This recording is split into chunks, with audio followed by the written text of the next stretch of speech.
Steve Kekich here from the Sears Blue Lawn and Garden Crew.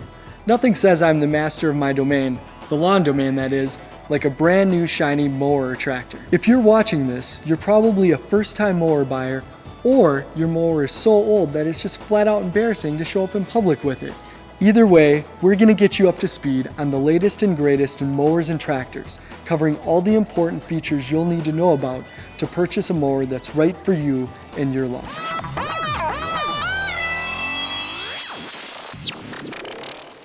So let's start with the basics. There's really two main kinds of lawnmowers, the ones you walk behind and the ones you hop on and ride. To keep it simple, they're called walk-behind mowers and riding mowers or tractors. Now in both of these mower camps, there are literally hundreds of different makes and models with thousands of features, way more than we could ever completely cover in this video. So what we're gonna do is focus on the main features of mowers and tractors that you need to understand so that you can decide which mower or tractor with what features is right for you. Let's start with walk-behind mowers because this is the most popular type of mower. Size and terrain of your lawn will help in deciding which type of mower to go with. If your lawn is relatively flat and smaller than a quarter acre, a push mower or electric should suffice. Push mowers are just that. You literally have to push the mower around your yard. I sometimes call push mowers human propelled, which is great if you like a physical challenge, but not if your lawn is sloped or has steep inclines. If your yard is a quarter acre or more, or the terrain is sloped, you should definitely consider a self-propelled mower. Self-propelled mowers are either front wheel or rear wheel propelled. Rear wheel propelled mowers offer a bit more traction, which is important on hilly terrain or thick grass. Some self-propelled mowers even have variable speed control, which lets you choose how fast or slow you want it to go. Let's move on to deck size. If you have a yard with a lot of trees, beds, or other obstacles, then a small deck is better as it allows for greater maneuverability. A wide deck is better suited for a wide, flat area. Now, connected to the deck are four very important things on a mower. The wheels. Aside from the obvious reasons on why wheels are important, the height of the cutting blade is adjusted by changing how high the deck sits above the wheels. Most mowers have 4 height adjustments, meaning you have to go around the mower to each wheel and adjust the height 4 times. Other mowers have a single height adjustment, which makes changing the grass cut height a lot easier. Another feature to consider is the starting option. The easiest is the key start, which is just like starting your car. Ready start mowers require you to pull the starter rope, but there is no need for priming or setting the choke. There are also Craftsman exclusive smooth start mowers, which make the pull start 20% easier to pull. Another thing to consider with your mower is what it does with the grass clippings. With bagging mowers, the cut grass ends up going into a grass catch that attaches to the rear of the mower. Different bagging mowers have different size bags. The bigger the bag, the less time you'll spend emptying the bag. And Craftsman mowers just happen to have the industry's largest bags. Mulching mowers, on the other hand, don't require any bagging at all.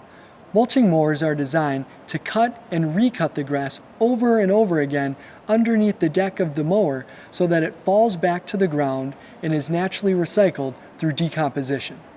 Last important feature, the motor. Most walk-behind mowers are powered by a gasoline engine, but there are also mowers powered by electric motors. And for the ultimate mowing experience, or non-experience, there are robotic mowers that will literally mow the lawn all by themselves. For the sake of this video, we're going to talk about gasoline engine powered mowers. The biggest difference is in engine power. The greater the engine torque, the more power the mower has to do things like propel the mower and mulch grass clippings. That should plenty cover walk-behind mowers. So let's move on to riding mowers. If you have a large yard and you don't feel like spending hours mowing the lawn with a walk-behind, or even if you have a small yard but really love the idea of driving around your lawn, a riding mower is definitely the way to go. Some of the features to really look for in riding mowers include engine power, cutting deck width, transmission, bagging types, and turning radius. Engine power and cutting deck width have the same importance in riding mowers as they do in walk-behinds. In general, the bigger the tractor, the more powerful of a motor you'll need. Plus, a lot of people use riding mowers with pull-behind attachments, so the more horsepower the engine has, the easier it will be for the mower to handle more demanding tasks. Riding mowers also come with different types of transmissions.